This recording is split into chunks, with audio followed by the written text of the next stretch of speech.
Councillor Norcross, how are you this morning?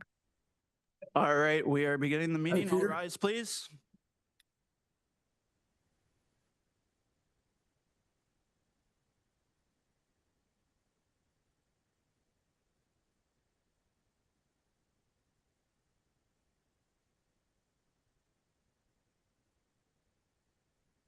Good morning, everyone. If you could please join me for O Canada, followed by a moment of private almost said compensation.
Okay, thank you.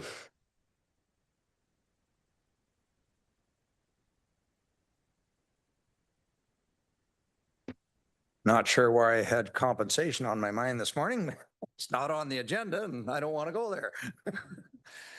So with that, I will look for a roll call, please. Jonathan? Thank you, Warden. We have all members of council in attendance with a couple of exceptions. We have regrets from Councillor Greenlaw with the alternate Councillor Lori Hutchison in attendance, and regrets from Councillor Hamlin with alternate Councillor Kathy Jeffrey in attendance. And you have your quorum. Thank you, Warden. Thank you. And can I get the approval of the agenda from Councillor Dolan, please? Yes, thank you, Your Worship. Moved by myself and seconded by alternate Councillor Jeffrey that the agenda for the October 7th, 2025 meeting of County Council be approved. Any questions arising from the agenda?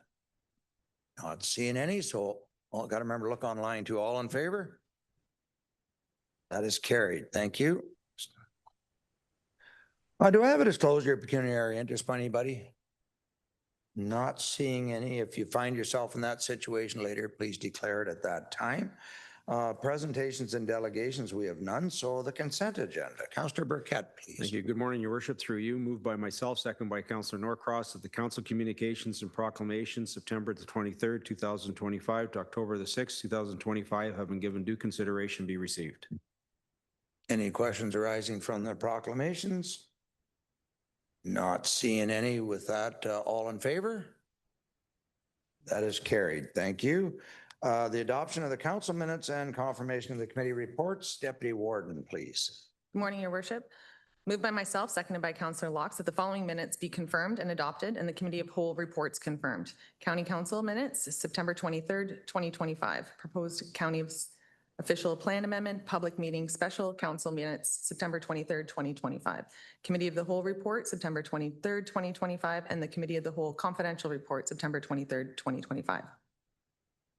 Thank you. Is there any business arising from the minutes? Questions or comments? Not seeing any. So all in favor? That is carried. Thank you. Committee of the Whole reports. Let's start with Chair Evans, please. Thank you, Your Worship, and good morning, Council. The motion is for the moved by myself and seconded by Councillor Norcross that the performance management recommendations contained within the Committee of the Whole report dated September 23rd, 2025 be approved. Thank you, Warden. Any items to be pulled from the agenda? Not seeing any, so all in favor? That is carried. Thank you. And next I have Chair, no, it looks like I have Vice Chair Brian Smith, because Doug, you're online. Go ahead. Thank you very much. Good morning, Your Worship, and good morning, Council. It is moved by myself and seconded by Councillor Measures that the Human Services recommendations contained within the Committee of the Whole report dated September 23rd, 2025 be approved, including the confidential items. Any questions or comments? We have, all right, I'll call a question. I'm sorry. No questions or comments? I'll call the question. All in favor? Opposed, if any? That is carried. Thank you. And now Chair Dolan for corporate, please. Thank you. Item 9.3. Now, Councillor McClellan had declared a pecuniary interest on item 12.1 from the Committee of the Whole agenda under corporate services. So we'll pull out 12.1 from the corporate services recommendations. So Councillor McClellan may vote on the balance and refrain from voting on the item that she declared on. So moved by myself and it's seconded by Councillor Miscomings. That the corporate services recommendations contained within the Committee of the Whole report dated September 23rd, 2025, with the exception of item 12.1 CCW 2025-230, proposed updates to the provincial growth projection methodology guideline be approved, including the confidential items. Okay, on the motion, any items to be pulled other than that? I am seeing none. So all in favor? That is carried. Thank you. And Councillor Dolan, or Chair Dolan. Thank you. Moved by Councillor Cox and seconded by Councillor Ted Walker that item CCW 2025-240 dated September 23rd, 2025 regarding proposed updates to the provincial growth projection methodology guideline be received and that staff submit a comment letter to the province through the Environmental Registry of Ontario as generally outlined in CCW 2025-240.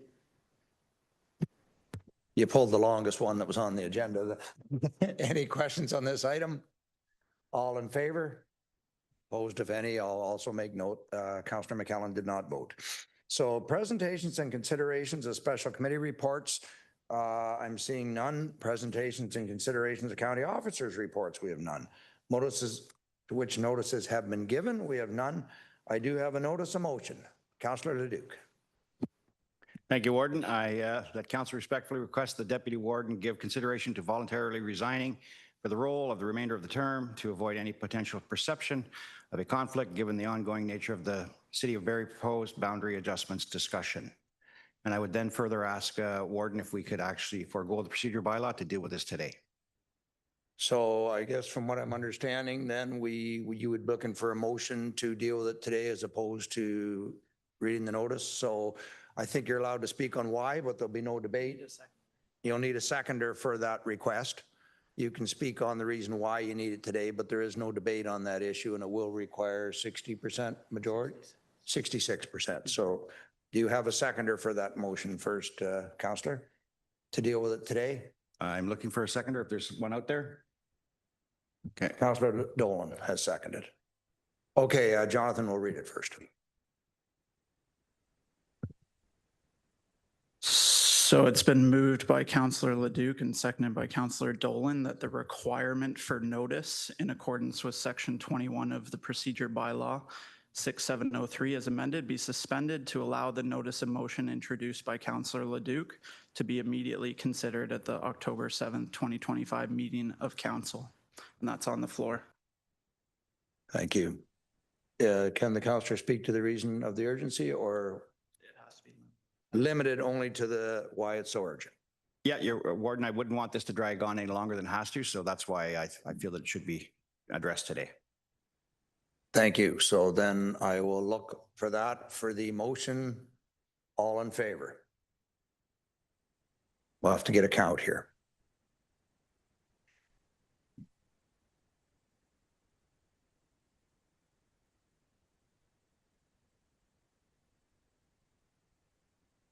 We're just looking online now too. See, it's 26, so that has. That has 2/3, all opposed, just for the record, but it was carried. Thank you. So now on your notice of motion, sir. Oh, So we Warden, need a seconder for your notice of motion now for it Okay. to be on the floor. for a second for notice of motion. So I have the motion moved. I have it seconded by Councillor Sondu. Go ahead, James. Thank you, Warden. The reason for this motion today is that it's a difficult situation, and when you're sitting at the table in these discussions and wearing multiple hats, it can be perceived. And the key here is where I say in my motion, perception of a conflict.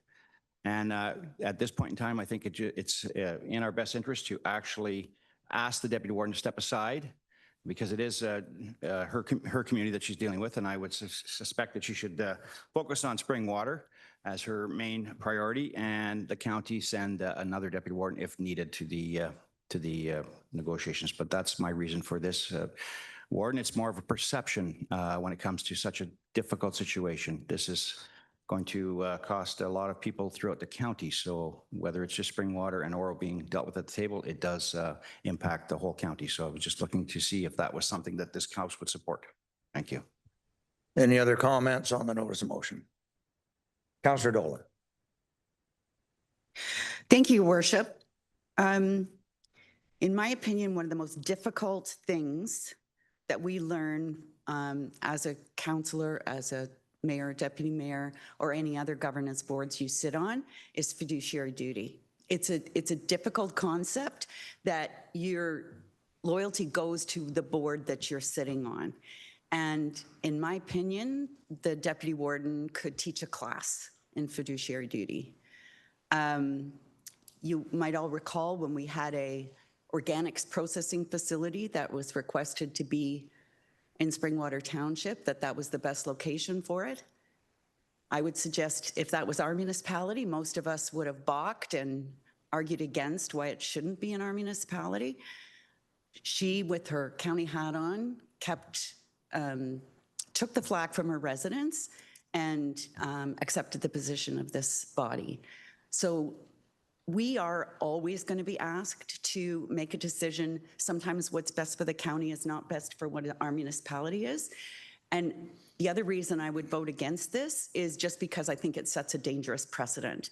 The minute that something is involving, a municipality, then there's going to be calls for that representative to back off. And I think that we all need to keep our county hats on and use our ability to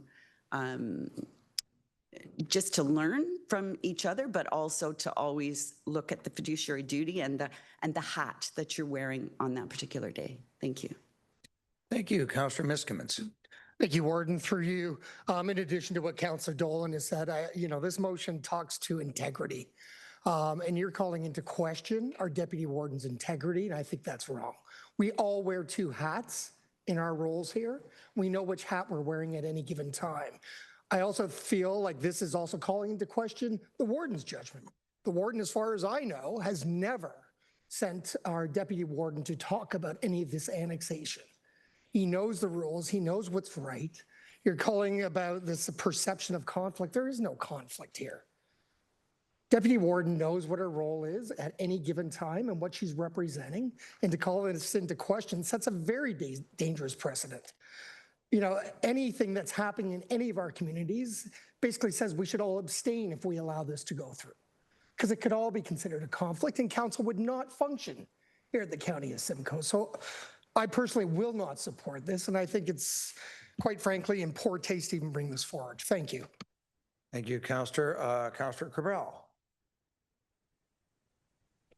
Thank you, Warden Clark. And I'm going to apologize to the House right now because I know a lot of, information that's just voluminous. There's just too much for one person to know about how we've got to where we are right now.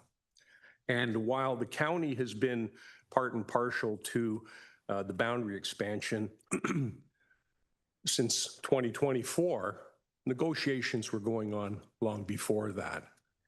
And in January, when we're talking about integrity, we're talking about transparency, we're talking about responsibility. I think it's important for us to realize that we do have to wear two hats. I struggle with the organics facility and what we're going through right now because the boundary expansion affects every single resident of Simcoe County. And it's going to affect us going forward. Once land is gone, it's gone. It doesn't come back to you.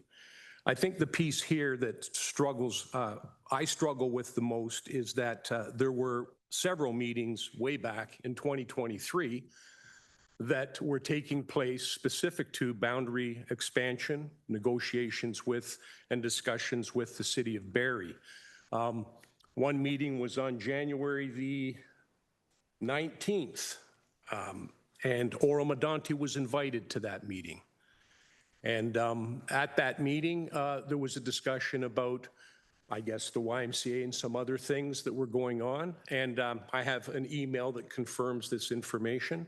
I also have an email from our warden with respect to comments that were made about the county being kept in the loop when the principles of proposal were first announced on May the 9th, that Barrie and Springwater Township had made an agreement. And at that time, during the council meeting, I specifically asked, at what point in time was the county apprised of what was going on? Because this affects the county. It affects every municipality and every resident within the county. And at that time, the comment was that constant communication. But what I got back from this house, from our staff, was that that was not the case. They found out the same time Springwater Township council members found out on that Friday. And conversation with Warden Clark about this too, through emails, confirmed that. Another thing that I asked Warden Clark, and I do apologize for putting you on the spot, Warden, was an email that I sent to him asking him about whether or not he was aware, county was aware of any of the negotiations or discussions that had gone on in January and early February of 2023 regarding the boundary adjustment. Now, at that first meeting, on leaving that meeting, which was comprised of, held at Oro-Medonte, comprised of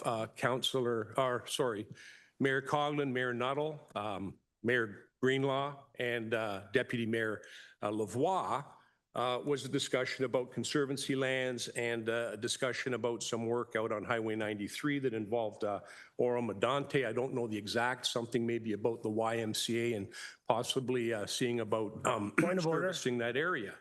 So I do apologize. I'm going to wrap this up quickly. I do have a point of order, sir. Go ahead. I just feel this topic is not related. I'm thinking there's a lot of gray, and I apologize, Councillor. I just not seeing where the point is. Well, I think the point I'm trying to make is... Gentlemen, if you can just wrap it up quickly, then Yes, George. I will. I think the point I'm trying to make is when it comes to this particular issue, it didn't start in 2024 where the county was involved. It started well before that where the county was not apprised of what was going on. There were meetings that were held with the city of Barrie in February as well, with CAOs and directors of planning that even our council, Springwater Township, was not apprised of and kept from us.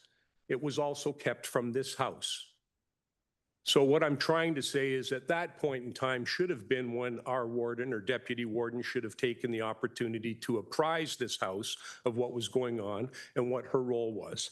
So I think it is difficult to wear two hats, but this is a long ongoing process that really stepping down would probably be the best thing until these negotiations are completed, simply due to the fact that it's overwhelming, the size of this and how critical it is and how it's going to affect every resident of Simcoe County. And as the deputy warden, and I've been put in a very awkward position because I sit on the council with the mayor, but here I sit as a county councillor and she sits as the deputy warden.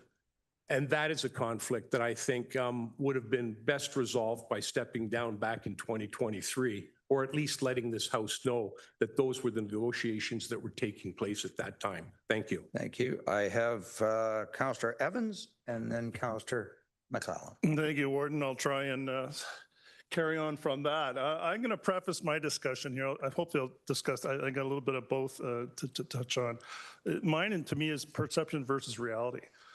First of all, Deputy Warden was voted in with the full confidence of this House and has maintained that confidence, in my mind, has done nothing to disparage that or to impugn that trust that we've given her in this job. And yes, we've discussed, we all are daily familiar with the challenges of having multiple masters. I get that. But this person has done nothing, and let's reorient it back to the actual motion. I think here we're getting a little bit off track. We're trying to pull in issues here that really have nothing to do with the actual motion. The motion, as I understand it, and Councillor Leduc can correct me, is whether or not, in these negotiations, we are showing, in his mind, I think, a weakness by having this particular person be part of it due to their current role. You can correct me after if I'm incorrect, sir, but I see that as, where I am coming with this. So you say perception, while you still want to take this person out of the role that she's been validly and elected towards.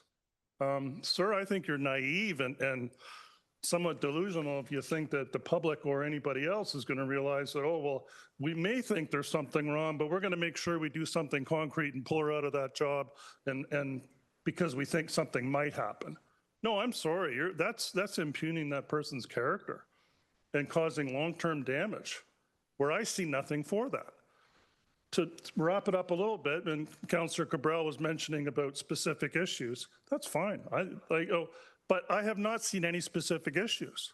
I have not heard anything against the deputy warden that would lead me to believe that she's acted in any way improper in these negotiations. If you have something that, you have certain causes or you have things going on and you're much closer to this issue than I am, frankly, bring it forward.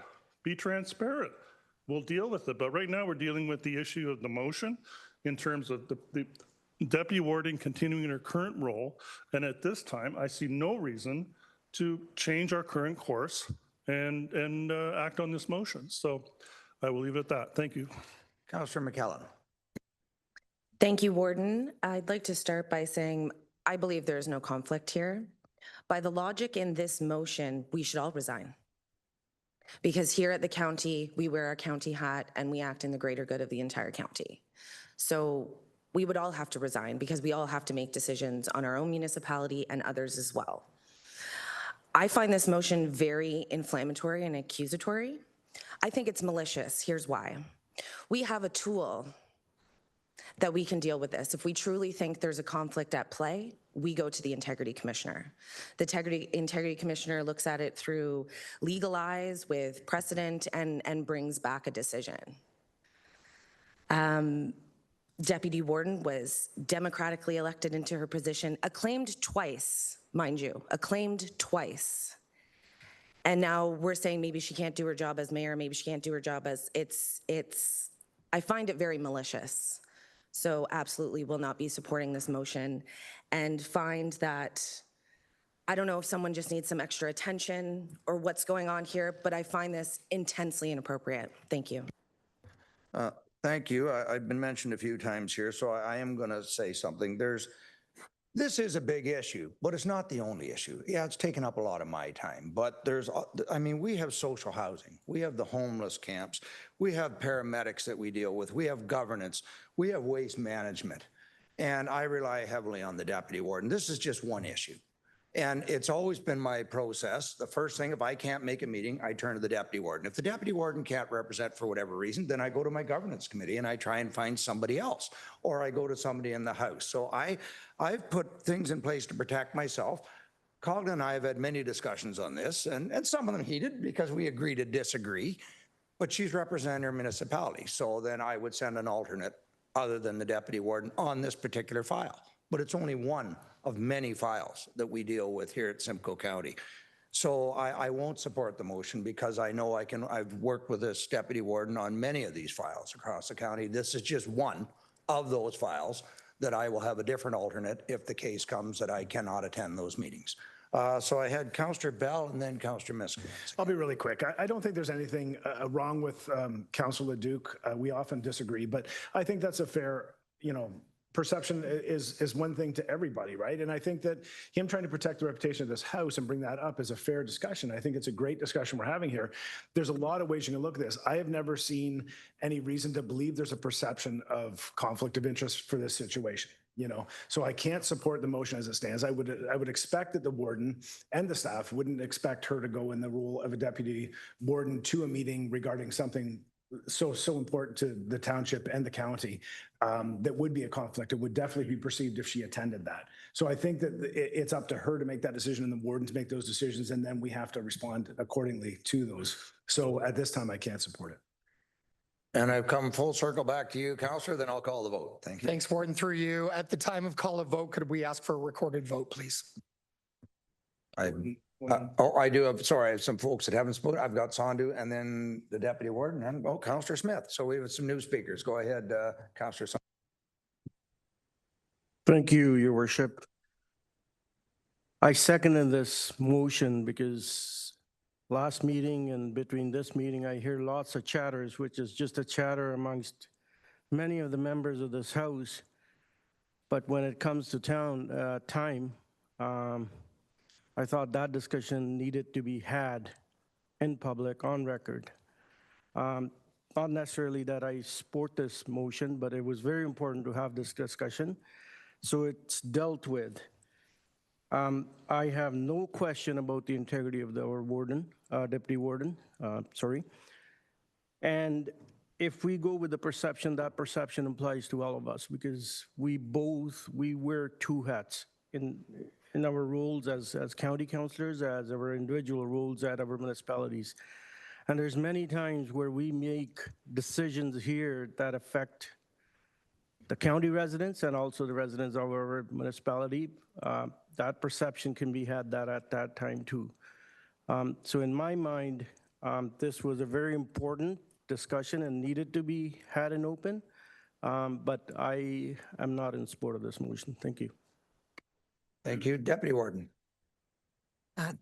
Sorry, excuse me. Thank you, Your Worship. I will refrain from many of the comments that I would like to make. I would like to thank Principals Integrity as this was added to our agenda last night and the mover had not reached out to me at any time to discuss this. This was sprung on us last night.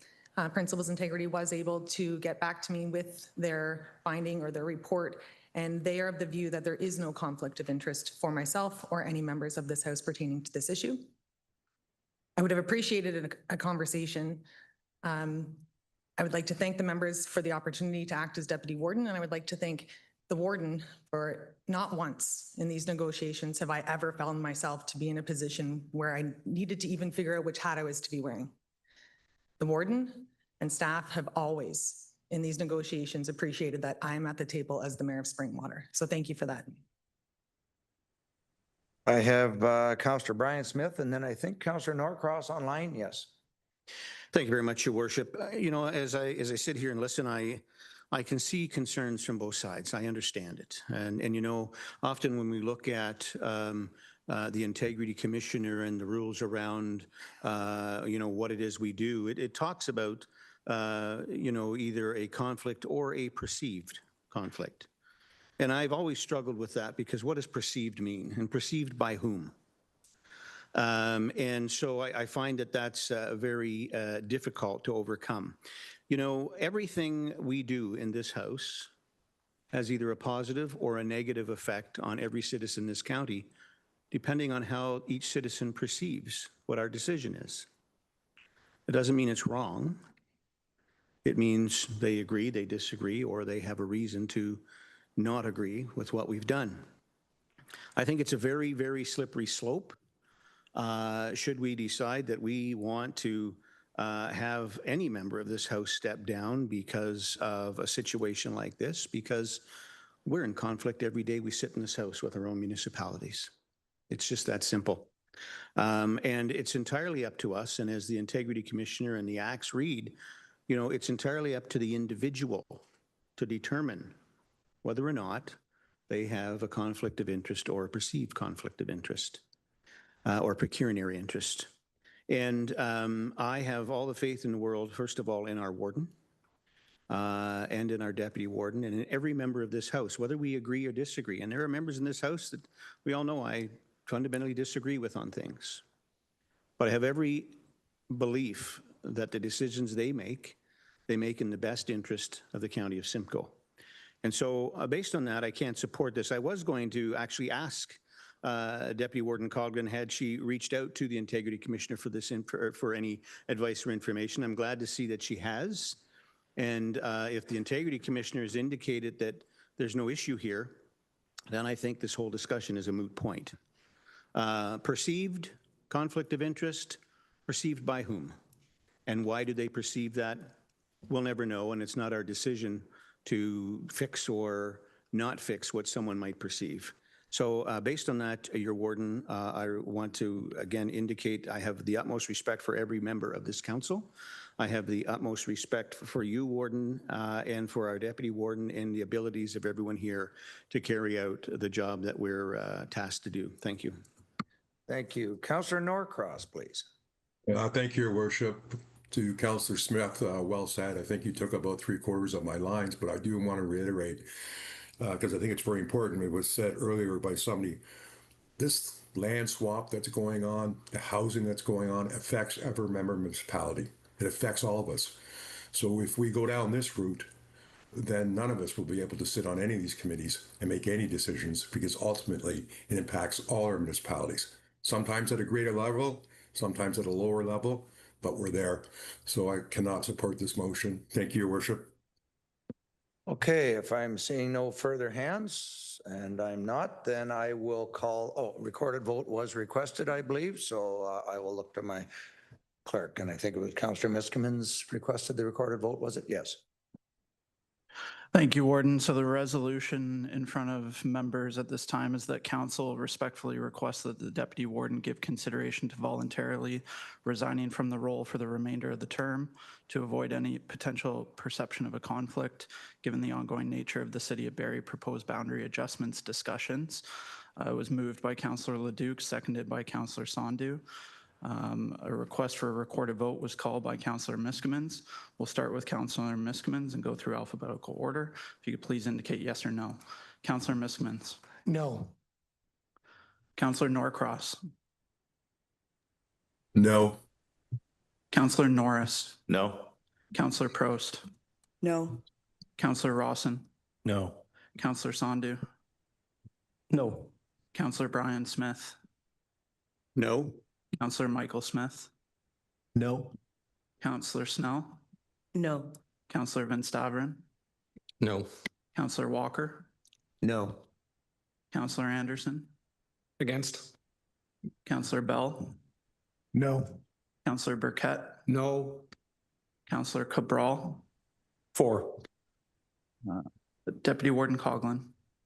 No. Councillor Cox. No. Councillor Dolan. Opposed.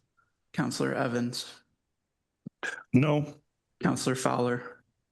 Opposed? Councillor Fryer. No. Councillor Gordon. No. Alternate Councillor Hutchison. No. Alternate Councillor Jeffrey. No. Councillor Locks. Against? Councillor LaRose. No. Councillor Lavoie. Opposed? Councillor Leduc. In favor?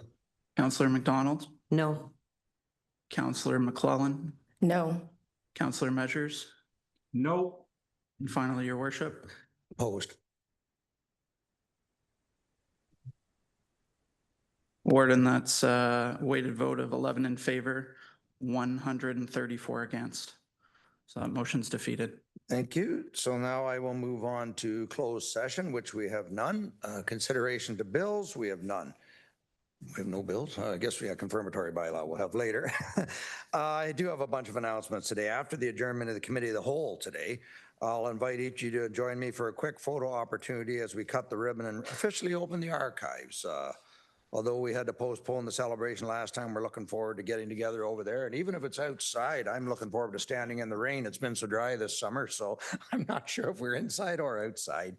This evening at 6 p.m. here in the atrium, we're hosting the Age Friendly Recognition Award. It's a chance to celebrate individuals and businesses from across Simcoe County who help make our communities more inclusive, accessible, and welcoming. And if you can make it, it is certainly a ceremony worth being at. These are just fabulous people that have gone out of their way to help their neighbors. It really makes you proud to be a Canadian. On Friday, October 10th at 10 a.m., we gather again for the Tri-Service Public Safety Communications Awards ceremony. This event honors outstanding call takers, dispatchers, and supervisors, and even a remarkable young 911 caller. It's always nice when you see how some of these youth can call in and keep it together as they're making a much needed call. So again, if you can make either one of those events, that'd be greatly appreciated. And October 14th, we have a public meeting. I'd like to note to the members that this special county council public meeting concerning the municipal boundary adjustment that came up briefly today is scheduled October 14th at 10 a.m. The meeting will be hybrid, meaning you can attend in person or electronically, and the deadline for the public to register to speak or provide written comments is October 10th at 12 p.m. noon. So if everybody can join us by hybrid on that one, it's as soon as we could get it in. Thank you. Any other announcements? Councillor McDonald. Thank you, Your Warden. Some of you may know that last week we had something that made our township very anxious. And I just want to say a heartfelt thank you to General Manager Mina Fayez-Baguette and also our warden for their quick resulting in a joint media. It was much appreciated, and I believe it's calmed down quite a bit, but just going forward, I just want to say that ESSA itself would have been still dealing with this if it wasn't for your fast action. So thank you very much for both of you. Thank you. Oh, you are welcome, boy. One little bit of misinformation can sure spread like wildfire, can it not? Is there any other announcements? And I'm not seeing any, so I'll look for the confirmatory bylaw. Councillor Norcross. Thank you, Your Worship. Through you. Moved by myself, second by Councillor Burkett. The bill number 714625 be enacted as a bylaw of the County of Simcoe. On the bylaw, all in favor? That is carried. Thank you very much. And now I'll look for the adjournment that the October 7th, 2025 meeting of the County Council be adjourned at 9:30, well, if I wait a couple seconds, 9:37 a.m. Moved by Councillor Fowler, second by Councillor Snell. All in favor? That is carried. Thank you. We'll get our city reps in here. If we might as well just keep rolling.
If we got everybody here, I will call the meeting to order and look for a roll call, please.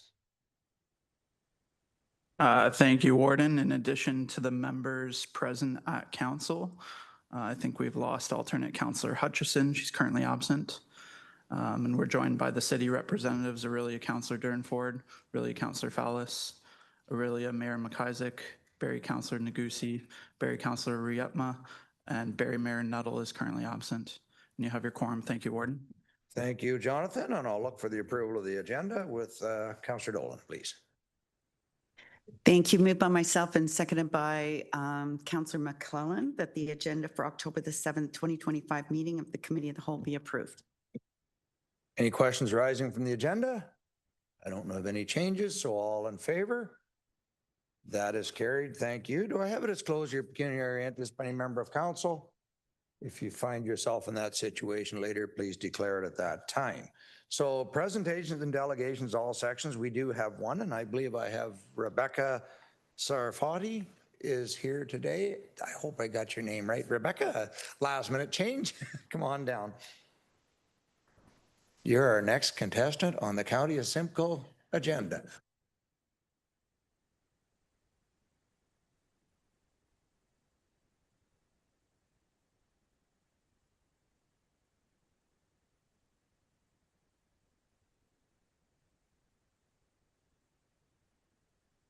So Rebecca will be providing a presentation on our behalf of our Learning Disabilities Association of York Simcoe. Whenever you're ready, Rebecca.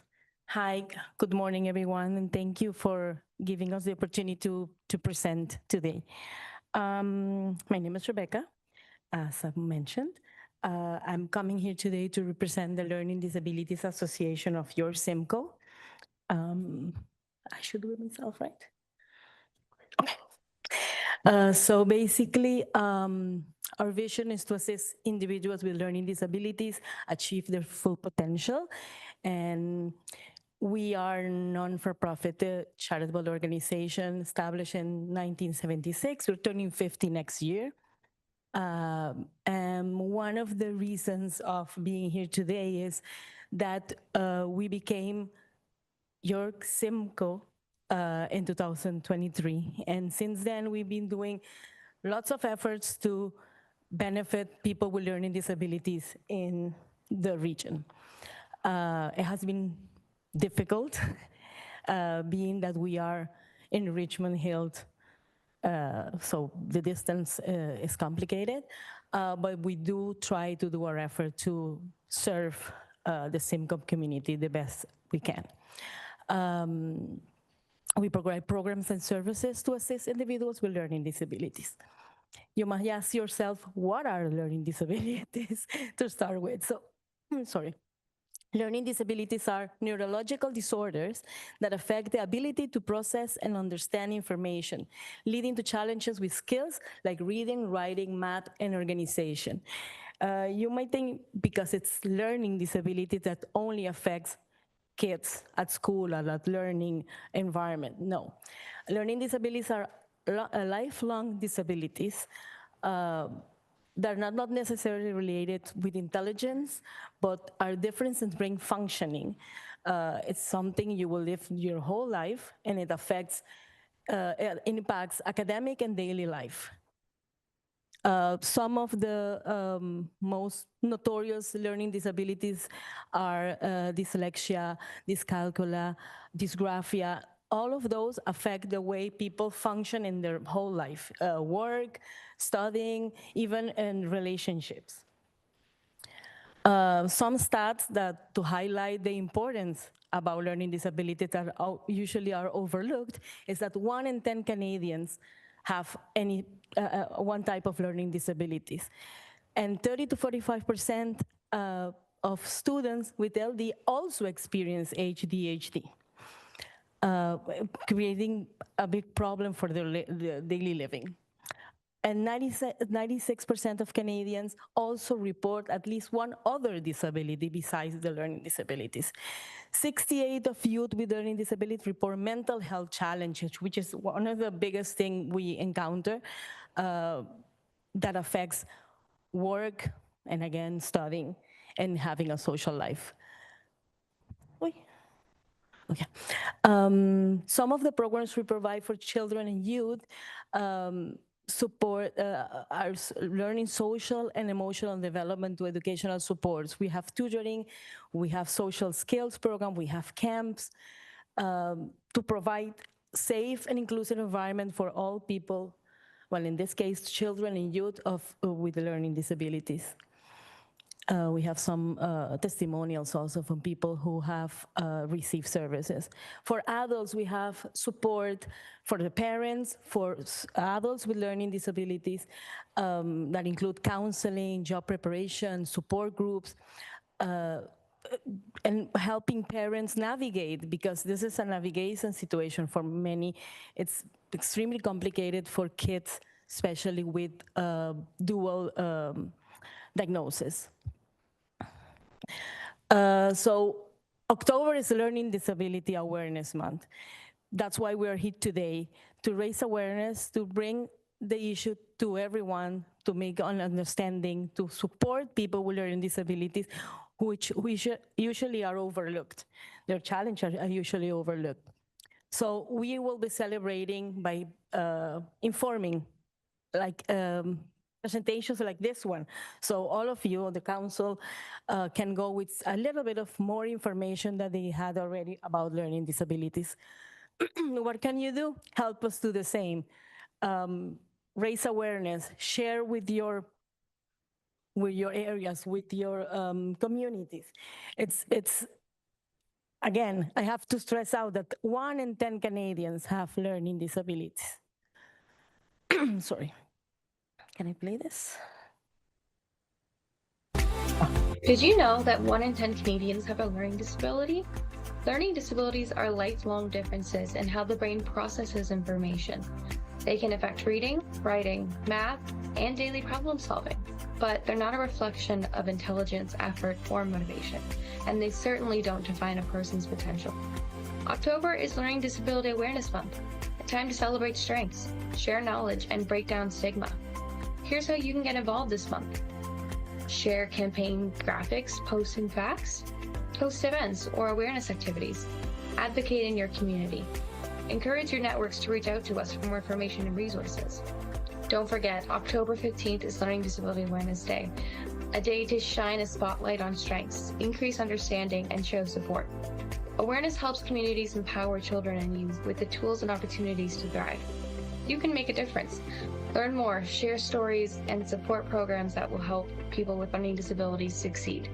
Join us this LD Awareness Month, because understanding and support can truly change lives. Reach out to the Learning Disabilities Association of York Simcoe to learn more. Access resources, get support, and find out how you can get involved. Together, we can make a lasting impact. So basically, how you get involved, you can share information, you can host an event, you can help us advocate, visit our website to get more resources, as our video says, and help proclaim October 15 Awareness Days. That's one of my requests here today. October is already Learning Disabilities Awareness Month, but we want to have October 15 proclaimed as Learning Disability Awareness Day. And so stay connected, follow us. We will be posting a lot of important information during this month and always. And yeah, if you have any question, and before the question, if there's any, I wish to thank the opportunity for being here and being able to share what is usually overlooked in all things that's happening in our province. Thank you very much. And if there's any question, I'm happy to provide answers if possible. Thank you. Thank you, Rebecca. And we'll get in touch with you for a proclamation. We'll get our staff to reach out and we'll get that. Do I have any questions from the floor? Yes, I do. Councillor Bell. I'd like to make a comment. Number one, don't usually talk about myself, but I don't like the word disability myself. I personally don't, because I'm ADHD, and I struggled through public school and high school.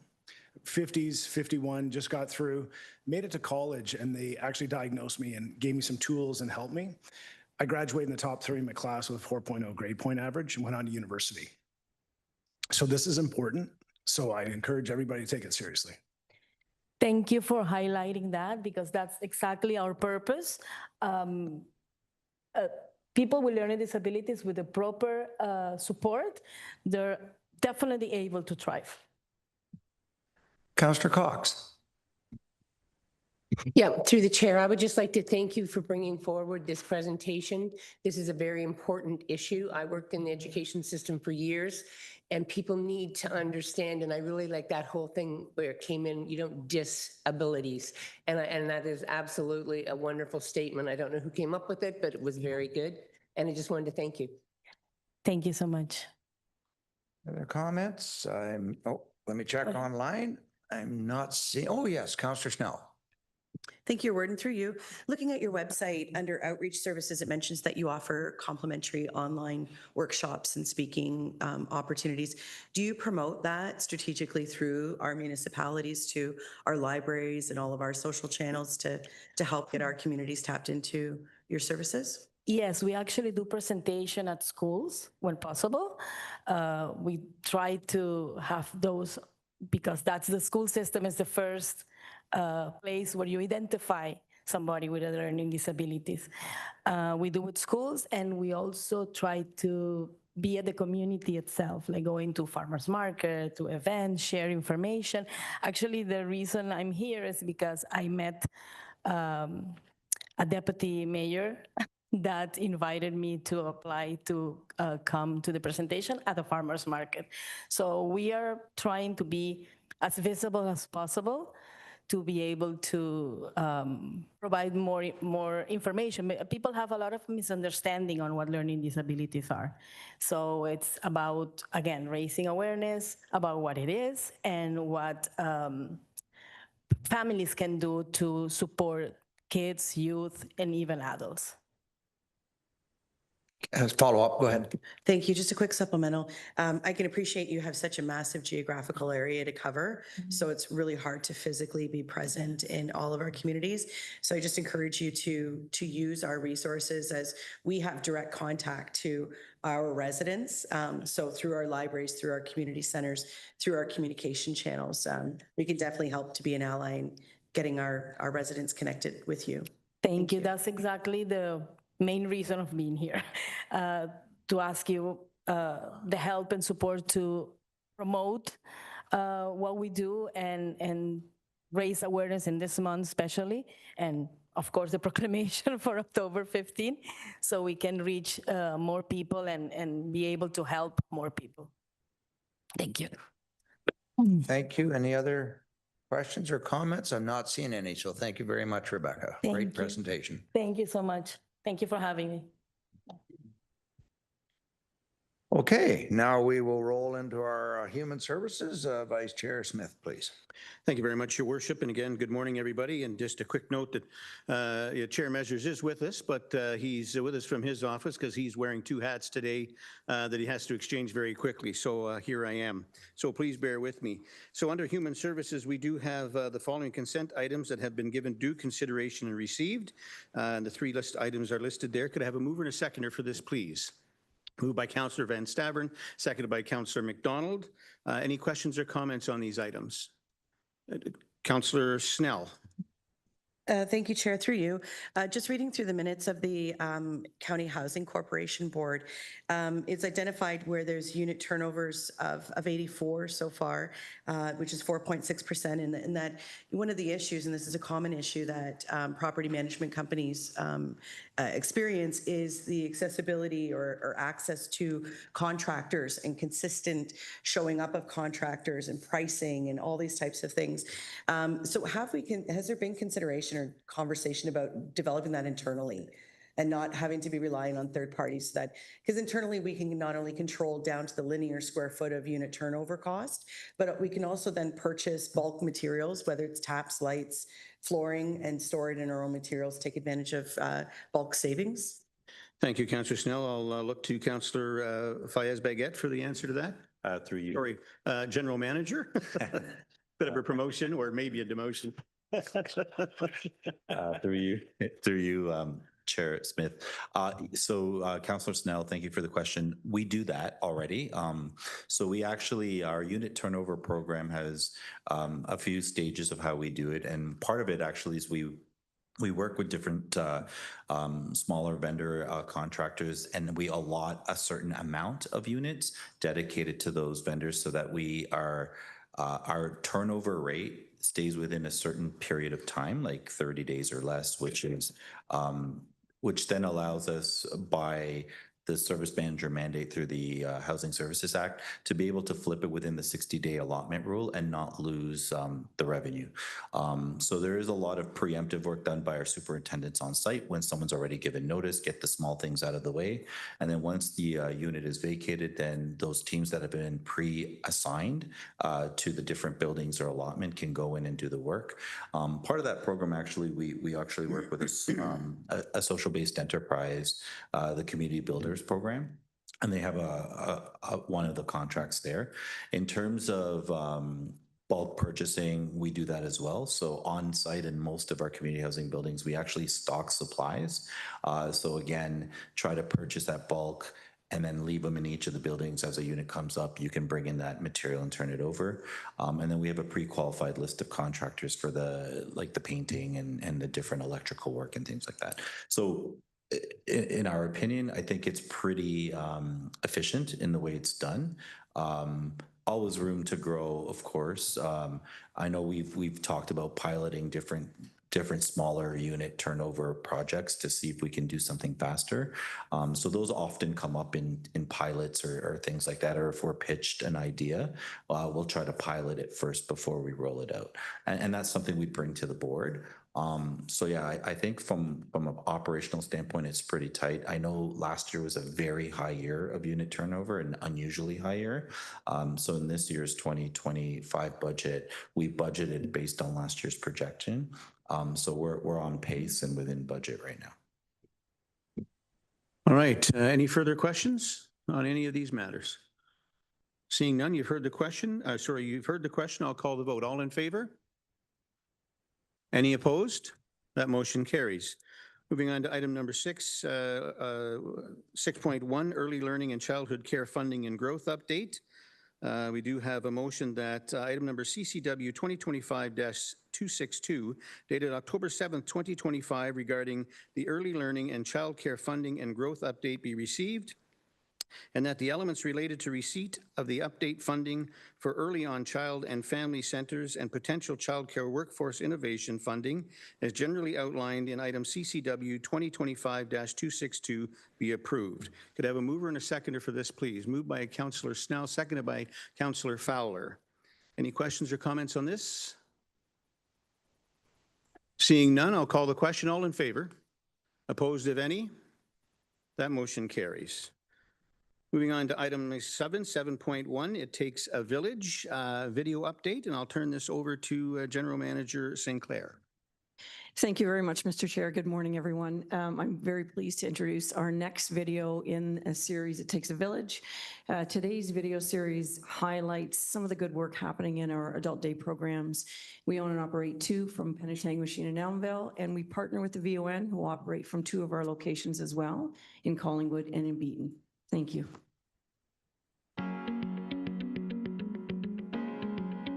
My favorite part about working here at the Adult Day program is being with the clients. We have a great group of clients. They're just wonderful. And the closeness that you get from doing activities or providing activities for clients. All the laughs that we laugh so much here, like it's ridiculous. It's so much fun.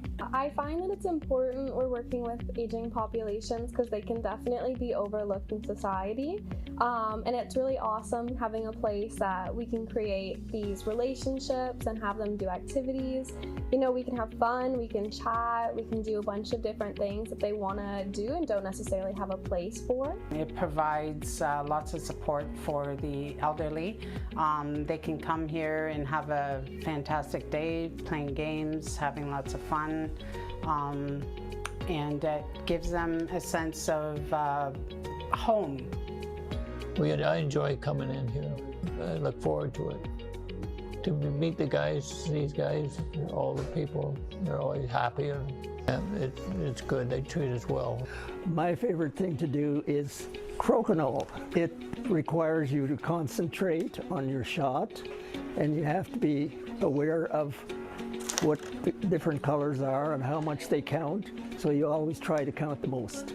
They do a lot of game playing where you are required to answer questions and think about your day-to-day life or history, and that causes all of us to have to think and react and answer, and that is terrific because that doesn't happen at home. I think in this community we do have a lot of aging seniors, so we offer a wide gamut of things to do, and if we don't have something, we are going to look for it, or a way to engage that client. I truly believe that everybody is entitled to have a healthy leisure lifestyle, but especially seniors.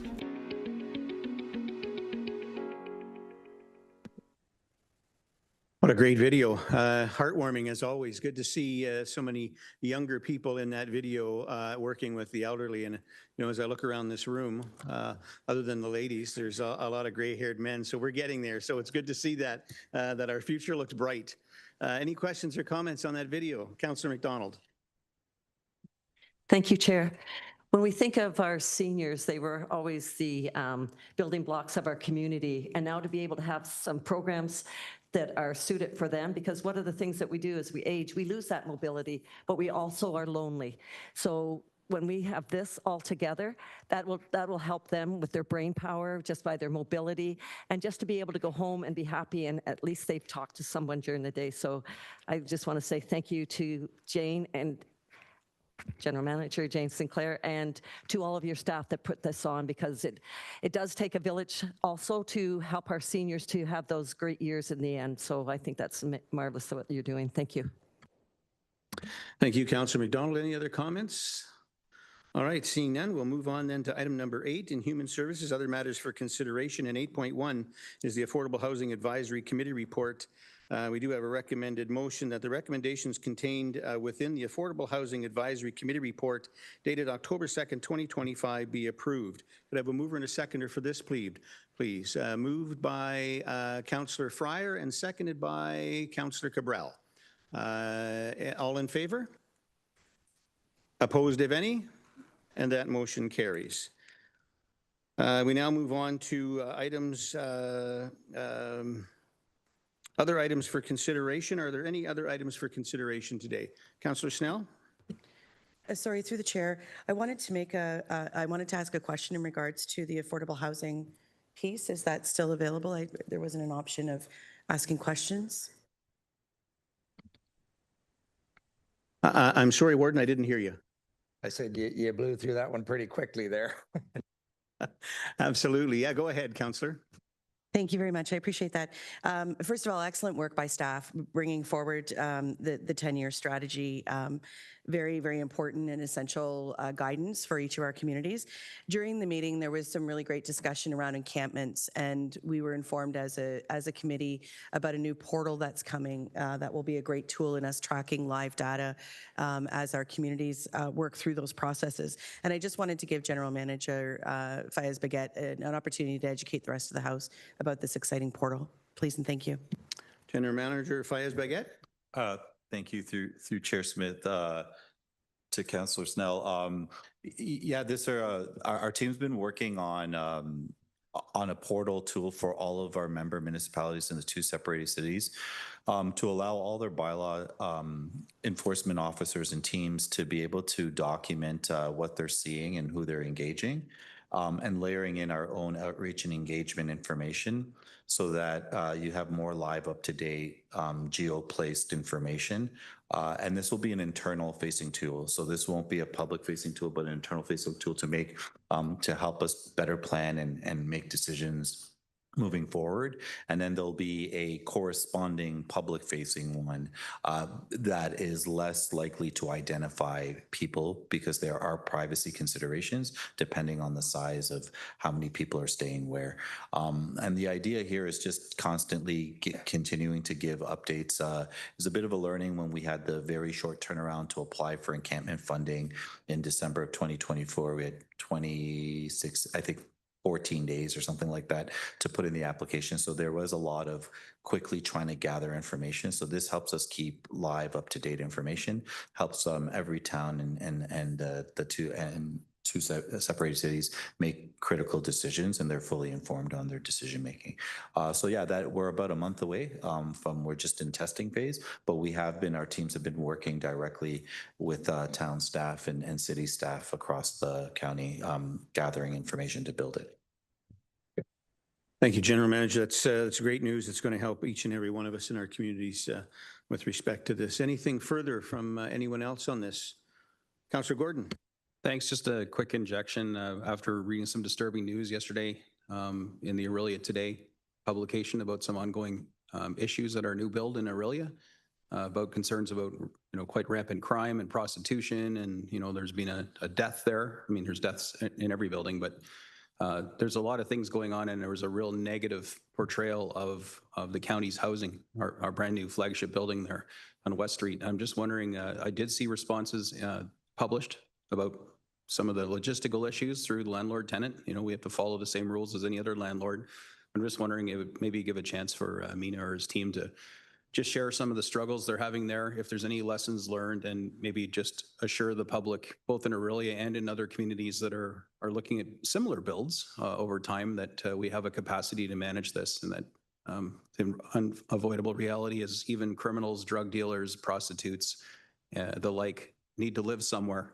And it's unfortunate we become the landlord for some of them, just as other private for-profit landlords suffer that. So anyway, it was in the news. It did raise quite a stir, and I did get some emails from constituents who are concerned about a building that is a little bit delayed in our negotiations with the county and moving a water tower and whatnot, that would see an additional, about 100 units affordable in our community. And there's concerns now, oh my God, why do we want that if this is what's going to come to our community and the county has no extra control over it? So I just thought now might be the appropriate time to just ask about it, since it's hot and fresh in the news. And also there's been an ask for security in that building, which maybe something we're going to see on our upcoming budget, assuming the county agrees that that's a worthwhile pursuit. Thank you, Councillor. I'll turn it over to General Manager Fayez-Baguette. Yeah, thank you, through the chair, Smith. To discuss particular cases, we can't do that just because it's protected by privacy and it goes through a landlord-tenant board process. I could speak generally. I think Simcoe County Housing Corporation's communities are the vast majority of them are very safe, very well maintained, and a great place to live. I think there's, in every circumstance and situation, when you have population density living together in common elements, there's often a few small issues that result in really impacting the community negatively. Over the last couple of years, we've invested in on-site supportive services like the Tenant Navigator program, so that those who are entering the community for the first time are supported in developing life skills to be able to maintain their obligations under the Residential Tenancy Act. We've also introduced the Rapid Rehousing program for those 10% of each building that's dedicated to those coming off our by name list and coming out of homelessness, that they enter that program first for 6 months, learn some of those life skills in a more intense 24-hour care supportive model, and then transition or matriculate into the supportive housing program. So we were already adjusting our approach of how we place clients into communities, especially the more vulnerable clients. Unfortunately, these articles, while I disagree with them being published because they create more marginalized and stigma around those communities, which are often very safe and clean. I was at that building yesterday, walking around, and 9 out of 10 times when I'm there, there's nothing happening. So I do kind of am reluctant to speak or accept the premise that the buildings have all these different things as described in one article, because we have over 5,000 people living amongst our buildings between the nonprofit and the Simcoe Housing Corporation, and we would have 5,000 articles if that's true, and we don't. So I mean, we're working on making sure our communities are always safe and clean and maintained, and if we do need a presence of any sort, we seek out and do that, but those are very rare circumstances where we intervene with security and things like that. Thank you, General Manager. Supplemental, Councillor?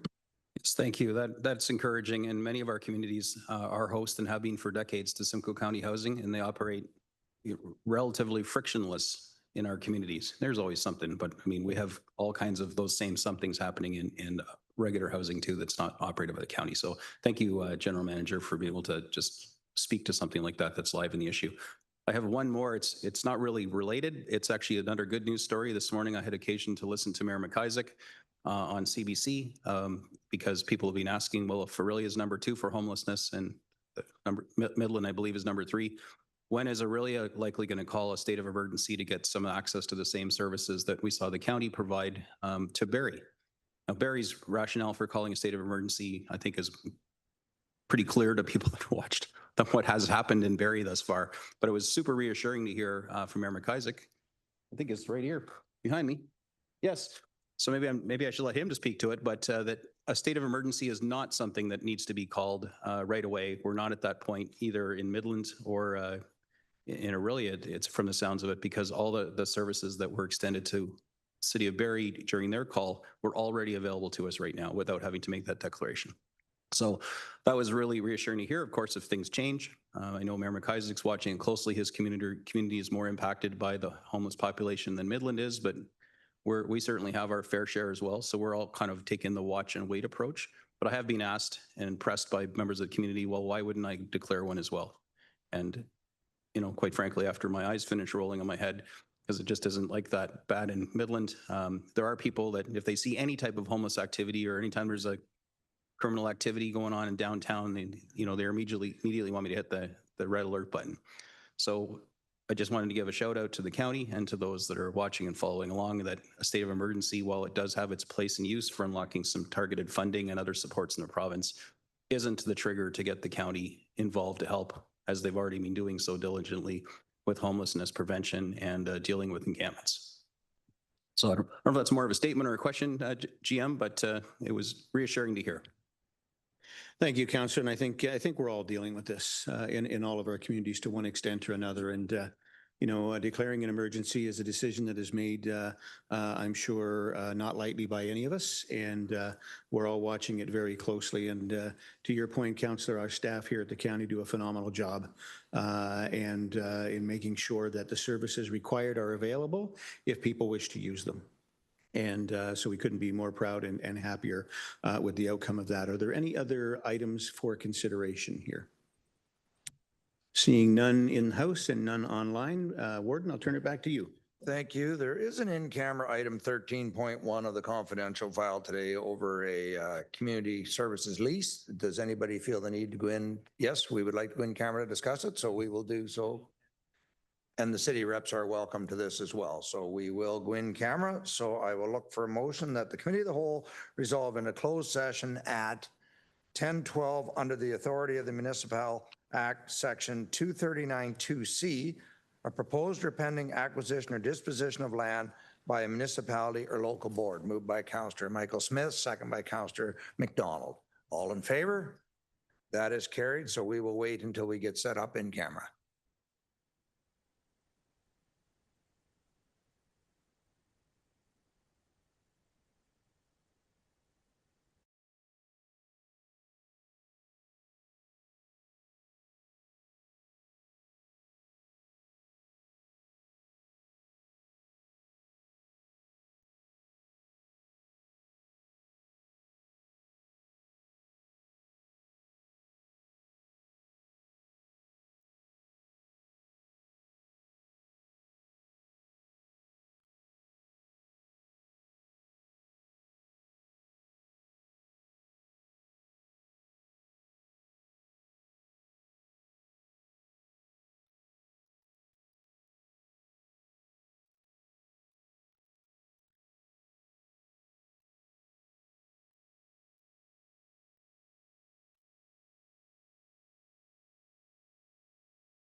I departing, so just see.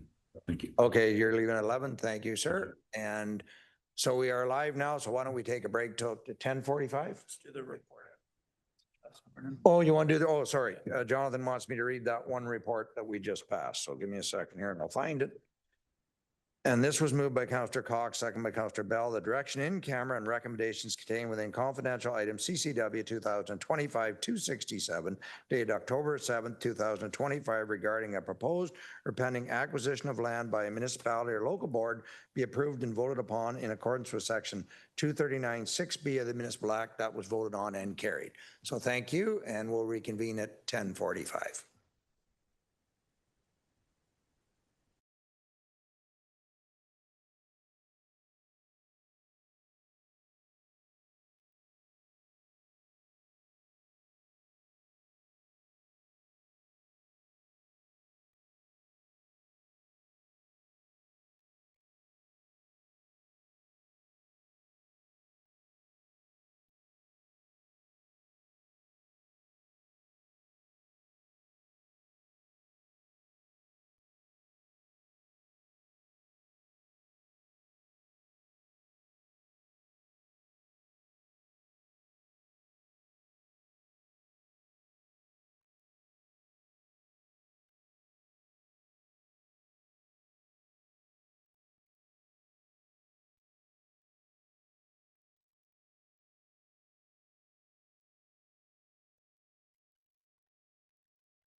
still have a quorum, and I will carry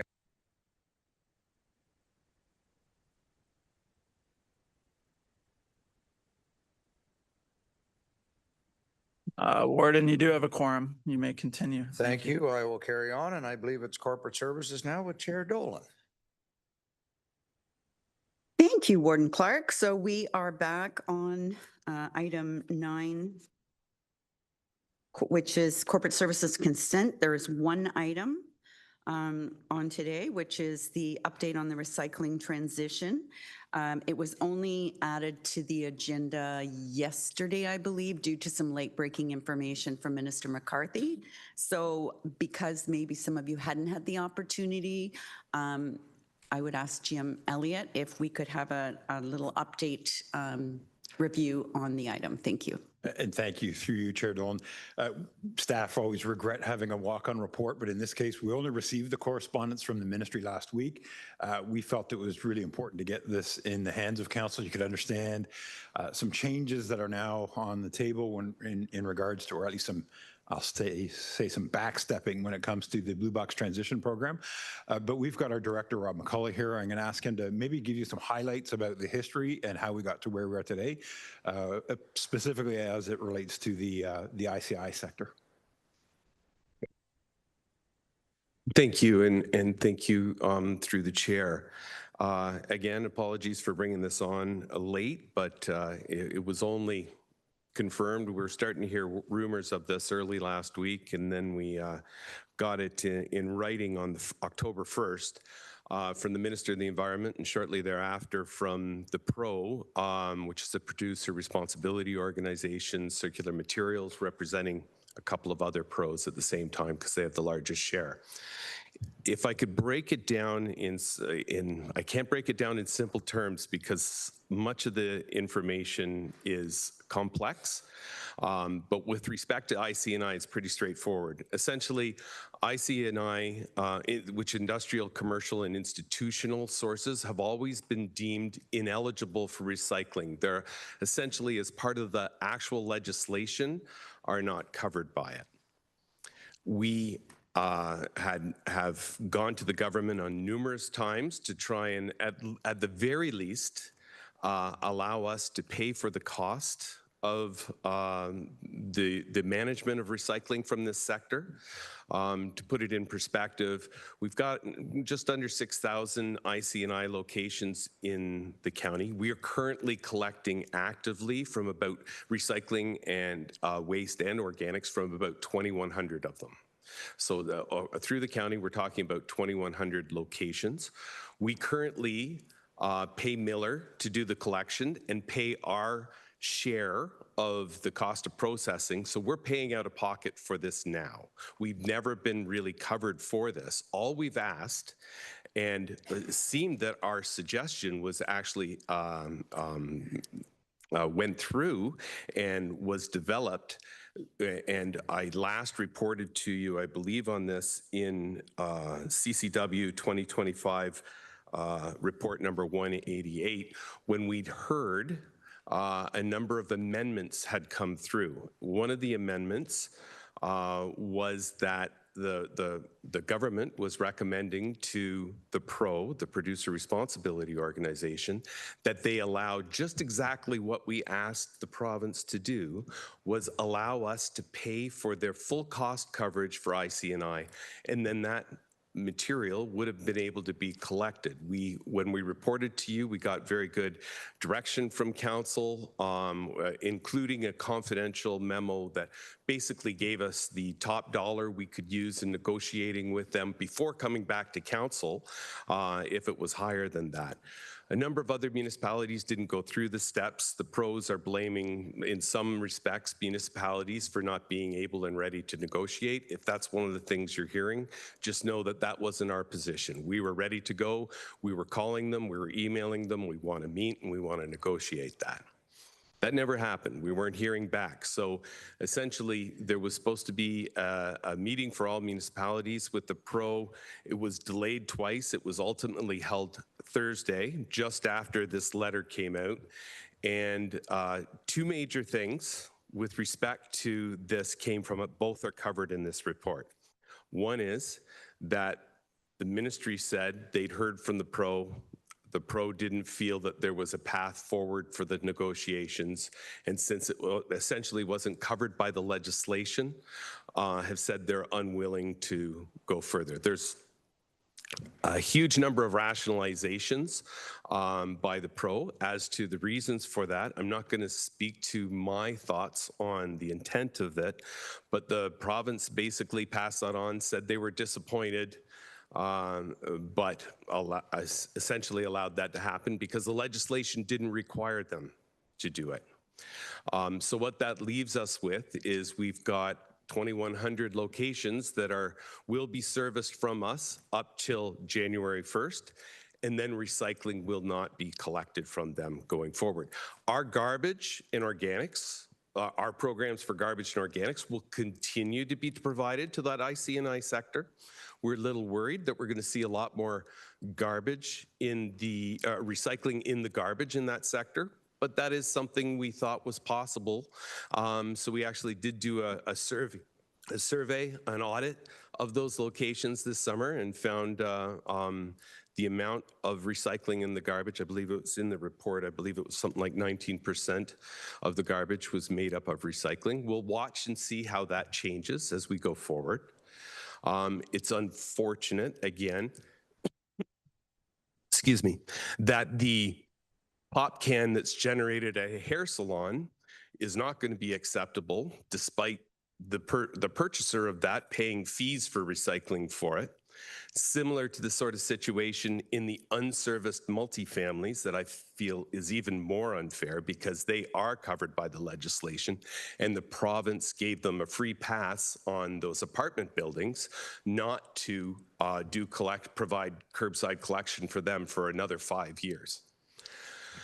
The second item, and I'm happy to take questions because it's a little bit all over the place, but the second item that is of interest is the recycling depot agreements. So something changed.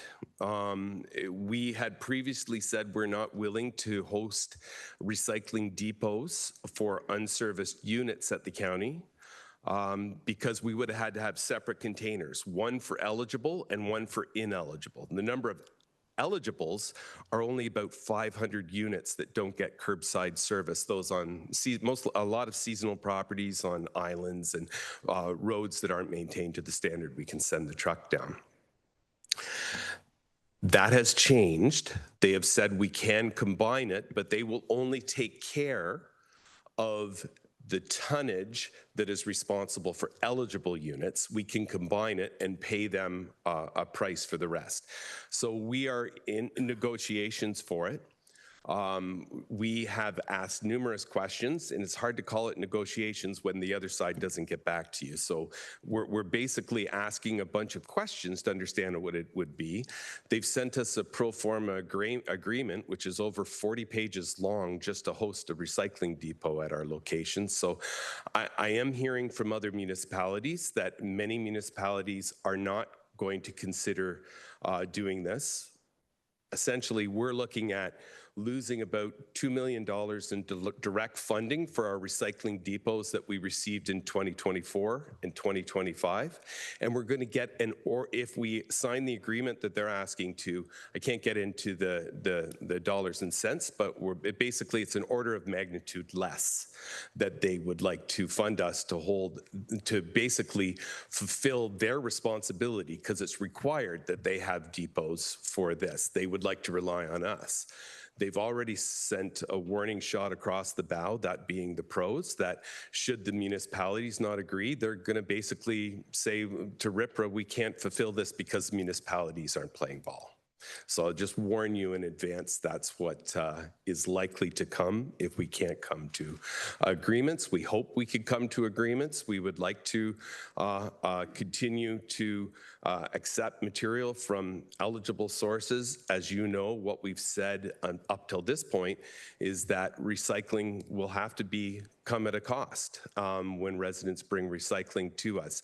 They've said recycling depots are not for convenience purposes. People have it at the street. We're not there. The pros are saying we're not paying for additional services since they already have that at the street.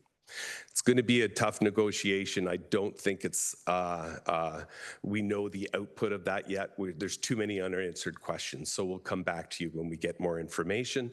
All we know at this point is that essentially IC&I will not be provided recycling service under the new system. We're going to be working with Service Simcoe to make sure we can get that message out. Utilizing the BIAs, where unfortunately with the Canada Post, one of our most obvious routes to inform the businesses is gone, but we feel that we'll be able to get the word out to most of those, and we would certainly work with the municipalities to try and do that as well, to make them aware and have them spread the message as well. Thank you very much. Director, questions or comments on this report? Thank you. Councillor Smith, Brian Smith. Thank you, Madam Chair. I've often wondered why the county was collecting any IC&I, quite frankly. I can tell you that as a business person, it's a very expensive venture. Part of my business to have my garbage and blue box materials collected.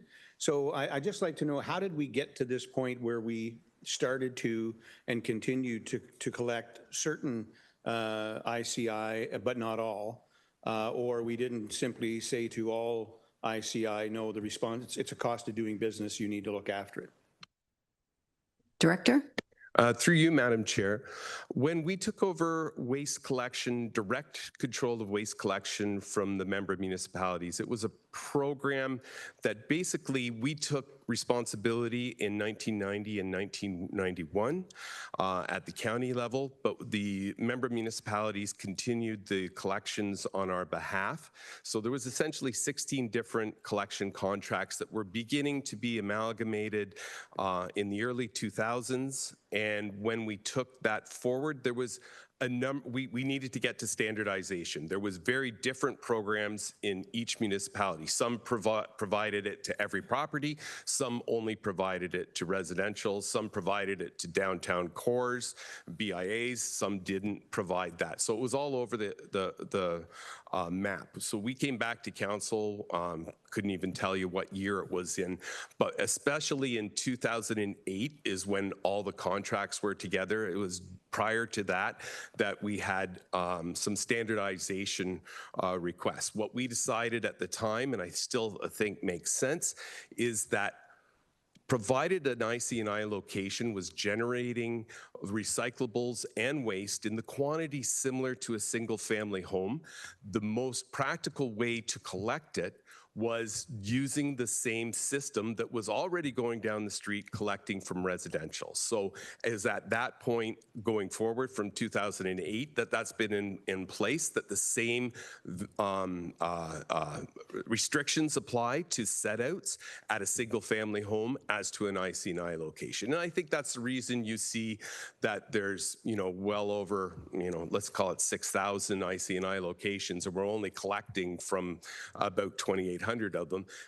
Our program's not going to help Honda Canada, right? But Flo's Florist Shop in downtown anywhere Simcoe County could generate the similar amount of material that could be easily managed. And you've got to remember that the waste management is paid for in the general levy taxes. So those businesses definitely are paying towards the program that they're now receiving service for, and that's the reason it's in place. Supplemental, if I may, Madam Chair, and I understand that, but what I don't hear is that the businesses that aren't being able to use that service are not being credited. So, I believe in making sure that whatever we're doing is fair across the board for everybody and equal. And I don't see that. And, I can speak to our community where many of these ICIs that probably are eligible to use county for garbage pickup aren't, and probably only because they're not aware of it. Should they become aware of it, I can see a heck of a lot more of this coming online. And my concern at this point is, as this topic is now the forefront, I think there are going to be a lot more ICI who become aware, oh, I wasn't aware that I could use this, and now I'm going to. And so what does that mean for us moving forward if we're going to decide at some point possibly that we're going to continue to look after that and at a cost that is, compared to what it was in the past when we looked after everything, fairly exponential? Director? Through you, Madam Chair, I'm not sure I would agree that the businesses aren't aware of it. When we delivered carts, we delivered them to the full 6,000 IC&I locations. Many called us and said, I don't want to take part in this, and we went back and picked up the carts. So everyone was aware in that they had carts dropped off for them for their use. Councillor Fryer? Thank you, Chair Dolan. And I was just going to comment that I appreciated staff mentioning about they're going to continually keep the downtown Collingwood downtown BIA associations aware, because that's the most important part for me right now. I appreciate the very complicated processes underway trying to determine if there is options that we could consider. And well appreciative of Councillor Smith's position about cost and that. But the likelihood, it sounds like, is that it's not going to be provided. So it's really, really important that our 2,100 that are being serviced right now are aware of that and know the change is coming on January the 1st. So again, appreciative of staff making sure that communication is happening. Thank you, Councillor Fryer. Any other comments or questions on this? Councillor Duke. Yeah, I can't remember, Director, the businesses that are not going to be hooked up as of January 1, are they going to be compensated? Is there refunds for their funds that they paid to the waste pickup? Director? Through you, Madam Chair, no, there is no compensation being considered. Thank you. I just want to make a couple of, so go ahead, Councillor. Sorry, Madam Chair, if I may, and appreciate you giving me another opportunity here.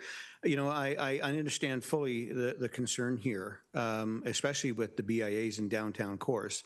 I mean, if I look at many downtown cores, there's nowhere in many of these downtown cores where a business could put, you know, a commercial bin. There's just, you know, there's nowhere out front. You certainly don't want it out front, and there's nowhere out back. It's very limited space in many cases, especially on main streets. So, you know, although I do believe it should be fair and equal for everybody. The concern is, and I'm asking Rob, what's the consideration given, or have you had any conversation with these types of business owners as to how they're going to handle this waste if it's not going to be picked up? Through you, Madam Chair, no, we only found out on Thursday that this was, or officially on Thursday, I think we got the letter on the day earlier, last Wednesday, that this was the case. We wanted to be our first talk is with council. We'll certainly have many discussions. We'll be working with customer service to direct any questions to solid waste management so that we can chat about it from businesses that are coming in. Those are some of the strategies we'll be looking at. Thank you. I have Councillor Cox and then Councillor Leduc. Through the chair, I wonder, then they will be taking their recycling and garbage to the waste transfer station. That would be, because I know in Coldwater, the stores that are on the riverbank, like they have there's no room to put the garbage cans, basically, almost, that we have right now. So that would mean then that they would take their recycling and garbage to a waste transfer station and pay there? Through you, Madam Chair, just to first speak to the garbage is unaffected from this, right? Garbage and organics will continue to be collected curbside. Right. Recycling, that's up to them how they deal with it. We would hope they would bring it to us, but I will say at the same time, there would be likely be a fee charged. That's another issue that's coming back. Actually, recycling under the new scenario may be more expensive to deal with than garbage or organics. on a item by item basis. So the tonnage rate for that has got to be looked at, and that's what staff are working at now. There'll be another report coming out before Christmas on tipping fees for next year are looking to go up in general, but specifically recycling would be added as a charge. Yeah. So then we, as everyone has already said, we assume then that the recycling will go in the garbage. Because otherwise, I don't know what people are going to do.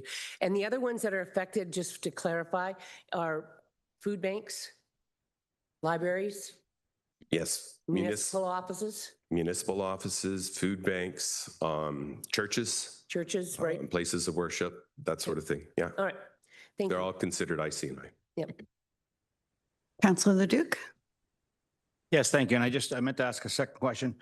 So Rob, you talked about, you're negotiating with the PROs in regards to our recycling, and we were in the same bin. Do you know exactly what our tonnage is right now? And because I'm assuming they're going to hold us. I mean, they're going to hit us with 3 or 4 times the cost for the other tonnage that they're going to add to this. So do we have a contingency plan or something like that? Like, do we know what our tonnage is? Can we increase the tonnage now to absolutely offset that? I'm not sure what we can do to, I'm just afraid that we don't really have any negotiation position, really. I'm not sure I understand the basis of your question, so I might turn it back. What I can tell you is I believe our annual tonnage of dropped off recycling at our sites is around slightly over 2,000, around 2,500 tons per year average. And I point out that that's when it's free coming in. So what will happen if and when we put a charge on it, that could change that dramatically. I'm not certain I understood the basis of your other question. Well, basically, I'm just trying to figure out how are you going to break the tonnage apart? Like we collect all of the ICI now with our garbage, our recycling. You're saying it's 2,500 tons a year in recycling. How are they going to break that apart? How are they going to pull the ICI out? 2,100 units that I say we're going to the same bin. How are we going to decide where we're negotiating? I'm sorry, I think I might have misled you then. What I was giving you was the amount that comes to our facilities, our actual sites. The IC&I, we don't have a way to know exactly the amount. It's about 1.4%. On the number of stop, it's, I believe, 1.4% of our total number of units is the IC&I. So if you apply that mass, we do about 26,000 tons per year of recycling collection curbside. So when you look at that and multiply that through by 1.4%, it's giving you a rough idea where we'd be. Anyone else? I just wanted to highlight that I think a really important piece of this, now that we did get Minister McCarthy's answer, and it's not the one we wanted, that we do have the discussions with the BIAs, with the churches, with those who have traditionally used the recycling, but also a really good comms plan that points the responsibility for this directly to the person who's made the decision, because you all know that it will be us that gets the phone call, right?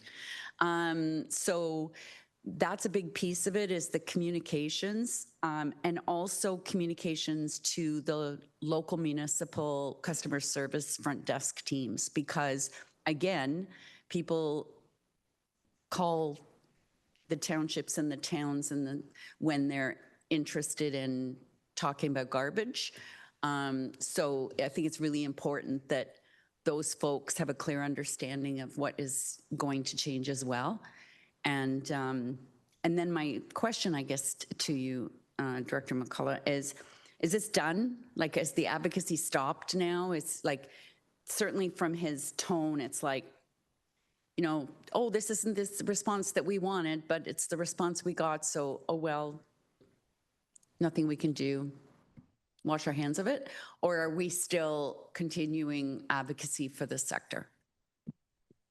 Thank you, Chair Dolan. I don't believe we're at the final stages, right? This starts January 1st. I think it's very unlikely that the province is going to be able to change their direction in anything. They changed the direction awful late in the game and certainly received a lot of fire, both from us and from the pros, for the amendments that were made at the very last minute, which has really thrown a bunch of questions into it at the worst time possible. So I can't imagine they're going to make any more changes. They're going to see what happens January 1st and go from there. Thank you very much. Could I ask for a mover and a seconder, please? Moved by Councillor Locke, seconded by Councillor Michael Smith, that the following consent item having been given due consideration be received. All those in favor? That is carried. Are there any other matters for consideration for corporate services today? Seeing none, I'll pass it back to you, Warden. Thank you, Chair Dolan. Chair Evans, performance management, please. Thank you, Warden. Thank you, Chair Dolan. Always like following up on garbage. First item is item CCW 2025-274. With regards to transportation maintenance pickup truck replacement, and we had an unfortunate incident with one of our vehicles, and we have a shortfall between the amount that the insurance company is going to pay out and the amount for a purchase of a new vehicle to replace this vehicle that's been deemed unrepairable, I guess you could call it. So any comments or questions on this item? Seeing none, kind of a mover and a seconder, please. Councillor Fryer, Councillor Fowler, thank you very much. The motion is that item CCW 2025-274 dated October 7th, 2025 regarding transportation maintenance pickup truck replacement be received, and that the required $61,000 in additional funds for the purchase of a replacement pickup truck be approved, and that staff proceed with purchasing a replacement pickup truck as generally outlined in item CCW 2025-274. All those in favor? Any opposed? Thank you very much. The motion is carried. Moving on to other matters for consideration under performance management. We have one today, which is the results of the Audit and Finance Committee report from September 19th, 2025. Are there any comments or questions on this item? Well, none. Okay, good. We'll move on then. Mover and a seconder, please. Councillor McDonald, Deputy Warden Coghlan, thank you. The motion is that the recommendations contained within the Audit and Finance Committee report dated September 19th, 2025 be approved. All those in favor? Any opposed?